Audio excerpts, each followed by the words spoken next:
Yes, students, we were discussing agricultural practices. जो fifth agricultural practice है, it is given on page number 13 of your book and it is crop protection. So सबसे पहले जो है ये farmer क्या करेगा, सॉइल को प्रिपेयर करेगा, आफ्टर दैट सीड्स को सो करेगा, फिर न्यूट्रिएंट्स को रिप्लेनिश करेगा, then irrigation. And fifth practice जो वो एग्रीकल्चरल फील्ड पे करेगा, it is crop protection. That means वो अपने क्रॉप को प्रोटेक्ट करेगा. किससे प्रोटेक्ट करेगा? अनवांटेड प्लांट्स जो ग्रो कर जाते हैं अलॉन्ग विद मेन क्रॉप, उनको हम वीड्स बोलते हैं. तो वो उनको मैनुअली भी निकाल सकता है या फिर वीडिसाइड्स को स्प्रे करके भी क्या कर सकता है, इनको रिमूव कर सकता है. तो इस प्रोसेस को, जिस प्रोसेस में रिमूव करता है ये वीड्स को फ्रॉम द क्रॉप फील्ड, इसको वीडिंग बोलते हैं. और मैकेनिकली इसको प्लॉ की हेल्प से या विद हैंड की हेल्प से पुल कर सकते हैं. They can be remove by using tractor driven seed drill, हो और हैरो. जो वीड्स अपीयर होते हैं जब क्रॉप ग्रो करती है, तो इसको रिमूव कर सकते हैं मैनुअली या ट्रॉवल की हेल्प से. Another method to remove weeds, to kill weeds, is chemical method. This one is the mechanical method. This one is a chemical method to remove weeds. ठीक है, weeding के लिए जो methods हैं, this is mechanical method, this one is chemical method, and another one we study later is biological method. So weeding kill chemicals called weedicides. जो chemicals weeds को किल कर देते हैं, उनको हम वीडीसाइड्स बोलते हैं. ये हम वीड्स पे स्प्रे करते हैं जिससे कि ये डिस्ट्रॉय हो जाएं. A common weedicide is 2,4-D, that is two four dichlorophenoxy acetic acid. Weedicides जो है ये मेन क्रॉप को डैमेज नहीं करता है. Spraying of weedicide, it may affect the health of farmers, so they should use these weedicides very carefully. They should cover their nose and mouth with a piece of cloth during spraying of weedicides with the sprayer. तो जब ये farmers क्या करेंगे, weedicides को spray करेंगे, तो अपने mouth को और नोज़ को इनको कवर करके वीडीसाइड्स को स्प्रे करना है, क्योंकि ये इनकी हेल्थ को, फार्मर्स की हेल्थ को भी अफेक्ट करती है. During spraying of weedicides, so this one, the grains should be wash thoroughly before consumption. तो अगर वीडीसाइड्स जो है स्प्रे हुई है ग्रेन्स पे, तो हमें उसको यूज़ करने से पहले, कंज्यूम करने से पहले उनको थॉरोली वॉश करना है. ठीक है, क्योंकि जो वीडीसाइड्स हैं it is poisonous. Another method to remove weeds is biological methods. Insects या कुछ ऑर्गेनिजम्स जो हैं ये वीड प्लांट्स को कंज्यूम करते हैं और इनको हम इंट्रोड्यूस करा देते हैं क्रॉप फील्ड में. तो ये इसको हम बोलते हैं बायोलॉजिकल कंट्रोल ऑफ वीड्स. जो बेस्ट इंडियन एग्जांपल है बायोलॉजिकल कंट्रोल का वीडिंग का, ये प्रिकली पेयर कैक्टस का है. और इसमें हम इंसेक्ट्स को यूज़ करके प्रिकली पेयर कैक्टस पे हम रिमूव करा देते हैं वीड्स को.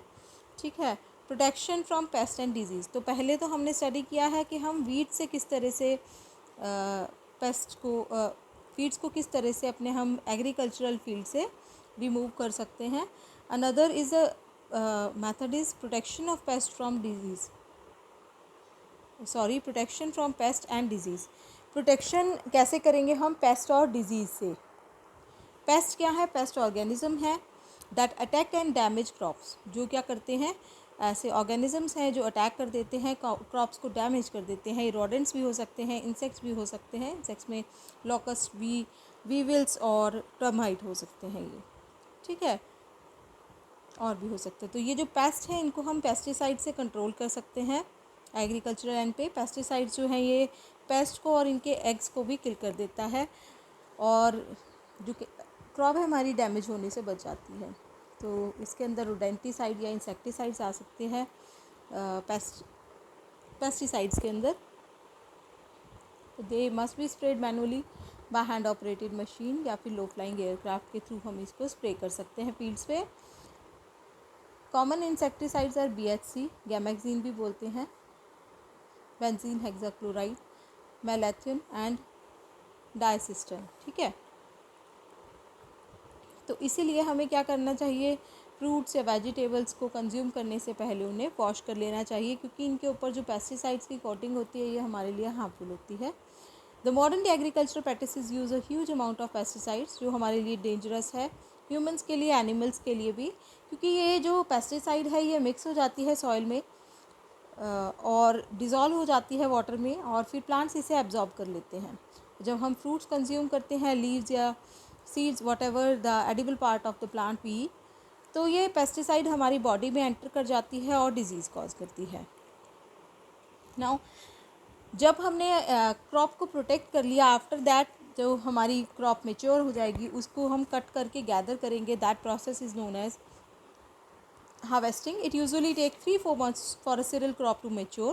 The process of cutting and gathering of crop after its maturation is called harvesting. तो जो प्रोसेस है जिसमें हम कट करते हैं क्रॉप को, गैदर कर देते हैं जब वो मैच्योर हो जाती है, इस प्रोसेस को हम हार्वेस्टिंग बोलते हैं।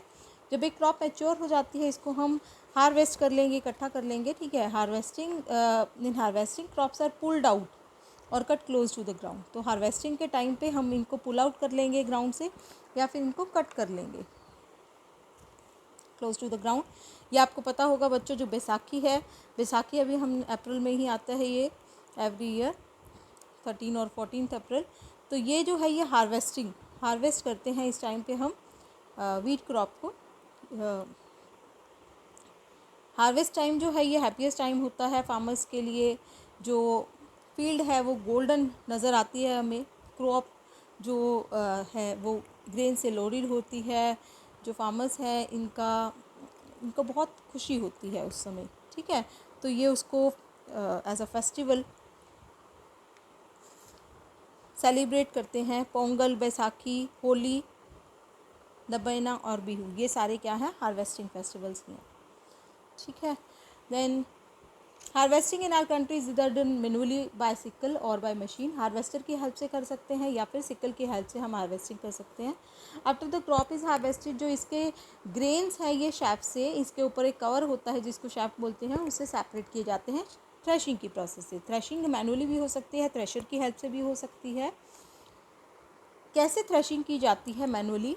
क्या करते हैं, क्रॉप को क्या करेंगे, जो क्रॉप के ऊपर छिलका भी है उसको ले लेंगे एक जगह और हार्ड सरफेस पे स्ट्राइक कराएंगे, ठीक है। और या फिर जो फार्म एनिमल्स हैं ये ट्रैम्पल कर देते हैं क्रॉप को, इसके ऊपर चलते हैं, ठीक है। तो क्या होता है, इसका जो कोटिंग होती है वो निकल जाती है और इसी को ही हम थ्रेशिंग बोलते हैं। अ machine called thresher is also used for threshing. Nowadays जो मशीन है थ्रेशर वो यूज़ करी जाती है थ्रेशिंग के लिए। लार्ज फार्म्स में बड़े बड़े फार्म्स पे एक मशीन है कंबाइन, वो दोनों ही काम करती है, हार्वेस्टिंग भी करती है, थ्रेशिंग भी करती है क्रॉप के लिए। तो जो ग्रेन्स हैं ये अब वो मेथड से सेपरेट किए जाते हैं विनोइंग की हेल्प से, ठीक है। तो जब अब हमने थ्रेशिंग की हेल्प से शैफ को सेपरेट कर दिया ग्रेन से, अब हम विनोइंग में इन दोनों को ही सेपरेट कर देंगे, ठीक है। ग्रेन्स अलग हो जाएंगे और इसका जो कवर है जिसको हम हस्क बोलते हैं वो अलग हो जाएगा। तो grains separated by above method need to be winnowed. Winnowing help in the separation of grains from the husk, ठीक है। क्योंकि ये एयर की हेल्प से ये थोड़ा दूर जाके गिरेंगे और ग्रेन जो है बीइंग हैवी है एक जगह इकट्ठा हो जाएगा। ये मिक्सचर लिया है इन्होंने वीट ग्रेन्स और हस्क का, और जब ये विनोइंग बास्केट के थ्रू इसको मूव ऑन कराएंगे तो जो मिक्सचर है जिसमें जो हस्क है वो थोड़ा दूर जाके गिरेगा बीइंग लाइटर, और जो हैवी ग्रेन है ये वर्टिकल ग्राउंड पे गिर जाएगा, और इससे हम ग्रेन्स को सेपरेट कर देते हैं हस्क से। तो इस प्रोसेस को बोला जाता है विनोइंग।